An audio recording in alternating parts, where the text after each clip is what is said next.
Hola, estudiaremos ahora las propiedades de los medios materiales en campos eléctricos estáticos. Haremos una breve clasificación de acuerdo a las propiedades eléctricas de los materiales en general y luego consideraremos dos tipos de materiales, conductores y dieléctricos. Entonces vamos. Cada material de la naturaleza puede clasificarse en tres grandes grupos dependiendo de sus propiedades eléctricas y de su capacidad para conducir electricidad.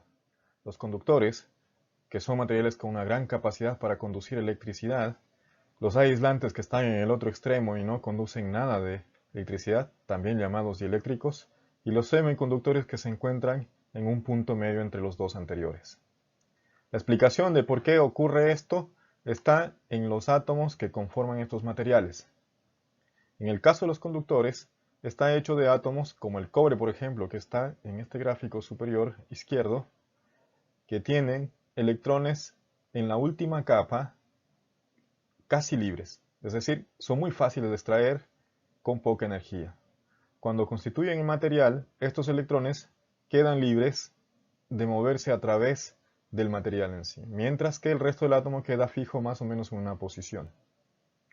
Entonces, con un campo eléctrico pequeño, estos electrones son capaces de moverse a través del material y producir conducción de la electricidad. En el caso de los aislantes, los electrones de la última capa se juntan en un átomo con otro y quedan fuertemente ligados a estos núcleos vecinos de los electrones. De tal manera que en estos materiales no hay ningún o muy pocos electrones disponibles para poder conducir electricidad. Los semiconductores están a medio camino entre los dos. En ese caso, si bien los átomos están ligados entre sí en el material, en la estructura del material, y sus electrones también están ligados entre ellos, estos enlaces electrónicos son bastante débiles. Si se aplica un campo suficientemente alto, pueden romperse y empezar a conducir electricidad.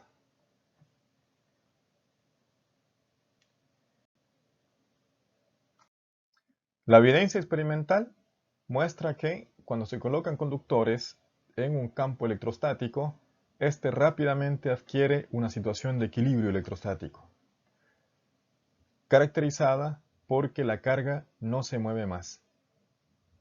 Si colocáramos cualquier carga libre al interior del conductor, ésta se redistribuye rápidamente de tal forma que su densidad volumétrica de carga interna es igual a cero.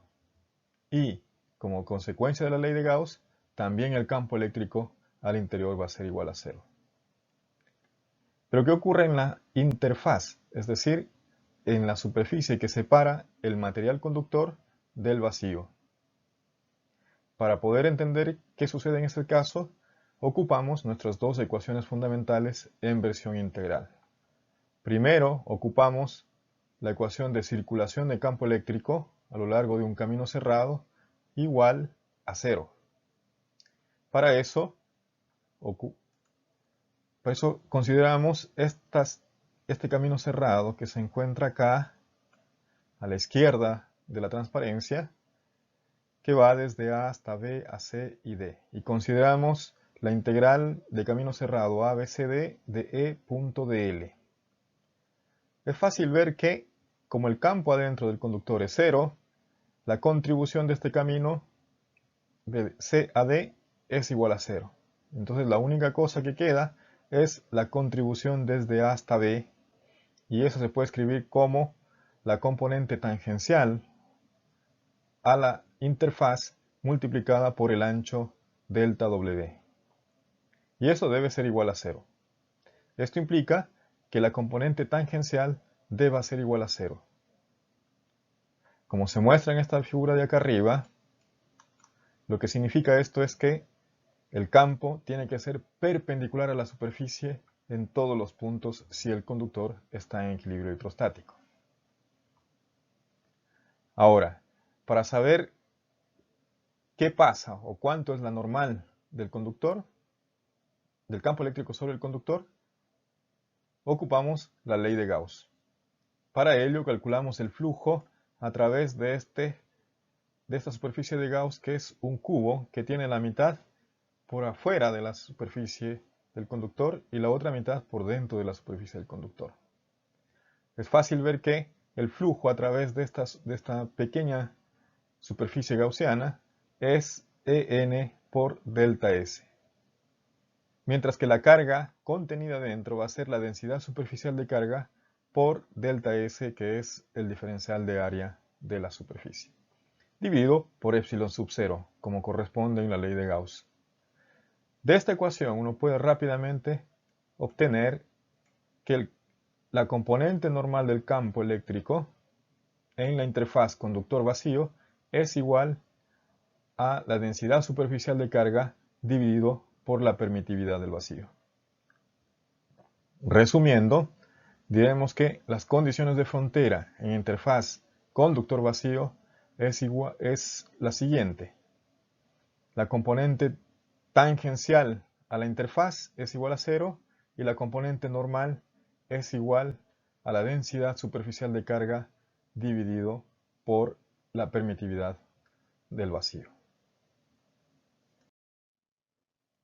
Lo que hemos aprendido hasta ahora es que en un conductor que está en equilibrio electrostático, todo exceso de carga estará sobre su superficie. Además, el campo eléctrico y la densidad volumétrica de carga al interior de este conductor en equilibrio va a ser igual a 0. En la superficie exterior, el campo eléctrico es normal a la superficie y además es igual a la densidad superficial de carga partido por la permitividad del vacío. Debido a que en toda la superficie el campo es normal y por lo que discutimos anteriormente, el campo siempre va a ser normal a una superficie equipotencial, esto trae como consecuencia que la superficie misma del conductor es una superficie equipotencial. Por último, es fácil ver que la intensidad del campo eléctrico es mucho más intensa en las zonas de la superficie que son más puntiagudas. Discutiremos a continuación qué sucede cuando consideramos un dieléctrico en un campo eléctrico estático. Gracias.